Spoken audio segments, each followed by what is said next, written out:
Lovely to see you. Thank you for joining us. Can you please give me your full name and your role? Hi, Lauren. Nice to see you. My name's Mark McCann, and my role is quite mixed actually. I'm sort of owner, founder, managing director of a couple of different companies. So I own two or three different companies that all to do with hospitality in different ways. And I'm the sort of one of the founders and one of the owners of the three or four companies that we all work together in. Fantastic. And Mark, who's the leader that has inspired you most? That's a strange one for me, actually. I've not, I don't have a leader. I actually look to a person called Guru Nanak. Guru Nanak is a Sikh prophet, okay, from I don't know 1500s, 1400s, and I inspired to him because just the way he lives his life, and he always lived his life in that everything you do for the good of someone else and not for the good of yourself, you know. And he said, if you live your life in the right way, good things will happen to you. So everything I do, whether it's in a personal life or in my professional life, I always try to do the right things and lead my life in the right way.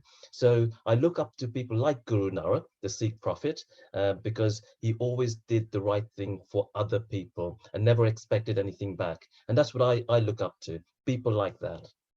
Fantastic. And Mark, what is the greatest learning in your career so far? I think my greatest learning in my career so far was um, able to understand and work with people. And I think there's an understanding of different people and a way of working with them. And if you can just harness the people thing, and if you can harness as a leader, as an owner of a company, if you learn how to work with people, it's the best thing you could ever learn to do. Because you need to be able to gain trust. You need to be able to inspire the people that work with you, and the work people have worked with you before. And if I've learned anything in my life, my best success is I've learned how to work with people. I think that's the most important thing. And going on to successes, your greatest success in your career? Uh, it's different. I mean, there's a few things that I look at as success in my career. There's professional success in my career, and you can talk about things like, I represented my company and my and the UK at the Olympics, the Culinary Olympics with a team, and there's opening a fine dining restaurant. I got 3 AA rosettes, etc., etc., etc.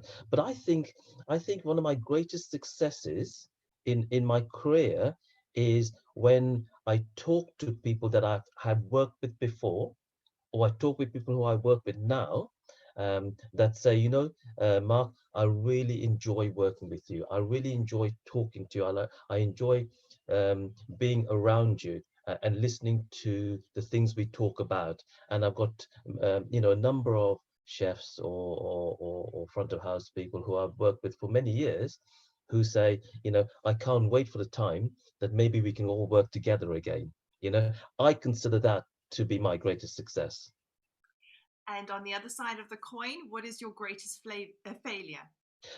One of my greatest failures is me myself. I used to have lots of insecurities about my own ability, about trusting myself, and about what I wanted to do or what I could do and what I allowed myself to do. And I found that a real hindrance over the years, until I grew a little bit more confident in my own ability, in my own self. I found that really, really difficult to deal with. I would always think to myself that, I'm not good enough. I'm not. I'm not good enough to be able to do this. I should be better. I can be better. And maybe it's something that was driven me to always be bettering myself, because I am generally my worst critic. Whatever I do is never quite good enough in my head, and I struggle with that.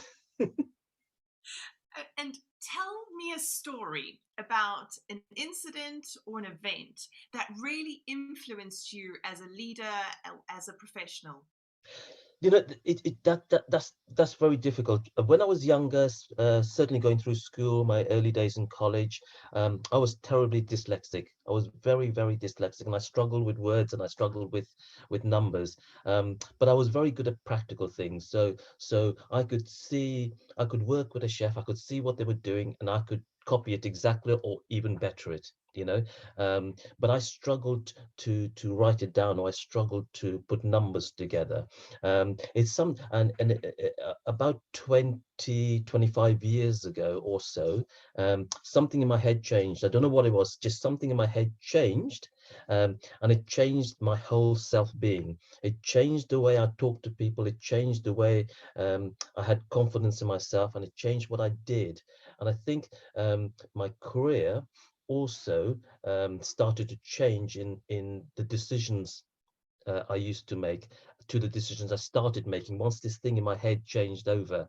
And I think that is probably what I've learned most in trying to say that that's what changed me as a person, with the way I dealt with people and the way and in the work I did myself. And what advice would you give your 18-year-old self? Stop having the insecurities about yourself. Because as a young chef at the time, you have a certain amount of ability. You're still learning, and we're all still learning. But sometimes you have to be strong in yourself to say, you know what, that is okay, that is good enough, and you should be able to push yourself through and push yourself to the next level. And as an 18-year-old self, I should say, just believe in your ability, just believe in what you do, because people around you actually saying, you know what, that's quite good, you should also be saying that's quite good, you know and that's what I'd say to my younger self. Fantastic. Thank you so much.